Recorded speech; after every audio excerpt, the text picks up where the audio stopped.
आज मी तुम्हाला झटपट अशी लाडू बनवून दाखवणार आहे। हे मुलांना तुम्ही रोज एक टिफिनला पण देऊ शकता आणि आपण सुद्धा मधल्या वेळेत हे खाऊ शकतो।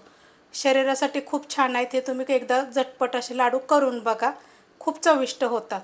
तर त्यासाठी साहित्य काय काय घेतले बघा। सुकी वाटी आहे ना, सुक्या खोबऱ्याची वाटी 1.5 वाटी घेतलेली आहे।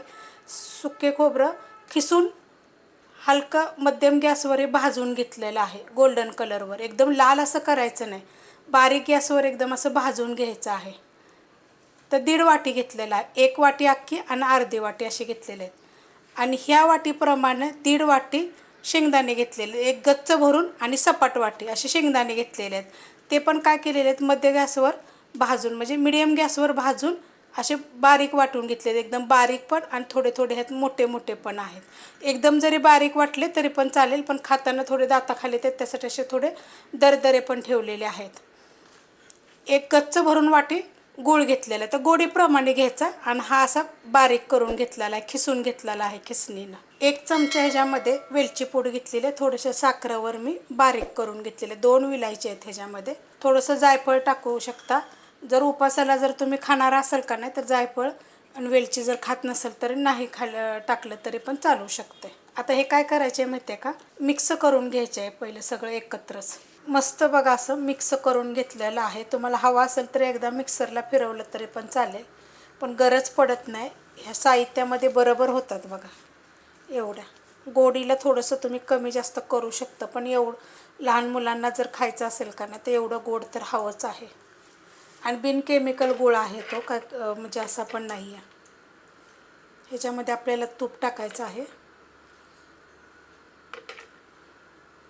3 ते 4 चमचे छोट्या आकाराचे टाकायचे। मस्त असं मिक्स करून घ्यायचं। तूप टाकल्यानंतर पण मस्त असं बघा मिक्स केलेलं आहे, जेवढं होता होईल एकजीव करायचं। आणि छोटे छोटे बांधायचे, जास्त मोठे बांधायचे नाहीत। हे बघा असं मूठ जर केले का नाही तरी लगेच बांधले जातात। त्याला मिक्सरला पण फिरवायची गरज पडत नाही आणि काय नाही। आणि एकदा बांधल्यानंतर आपल्याला असं वाटेल की सुटतात वगैरे, बिलकुल सुटत वगैरे नाही आहेत। एवढा एक छोट्या आकाराचा मुलांना जर टिफिनला जरी दिला का नाही तरी पण खूप शरीरासाठी आपल्याला हे छान आहे। आणि काय करायचं माहिती आहे का, ह्याच्यामध्ये तुम्ही 2-4 चमचे ना सफेद तीळसुद्धा चांगले खरपूस भाजूनसुद्धा तुम्ही टाकू शकता। बघा ह्या अशा पद्धतीमध्ये किती मस्त झाला बघा। तूप गरम करून थंड केलेलं तूप होतं तसं टाकायचं तूप। आता अशा पद्धतीने मी सगळे बांधून घेते। बनवून झालेत बघा, मी थोडे मोठे मोठेच बनवलेले आहेत, छोटे छोटे जर बनवले तरी पण चालू शकतात। एक जरी मुलांना असे ह्या एका लाडूचे तुम्ही 2 सुद्धा बनवू शकता, कारण खूप मोठे बनवलेले आहेत। एक जरी तुम्ही टिफिनला मुलांना किंवा दुपारी आल्यानंतर जरी खायला दिला तरी पण तुम्ही चालू शकते।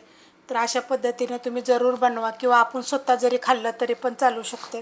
तर असं झटपट रेसिपी तुम्ही बनवा। कसे वाटला हा लाडू तुम्ही मला जरूर कमेंट करून सांगा। रेसिपी आवडली तर लाईक करा, सबस्क्राईब करा, कमेंट करा आणि शेअर बी करा।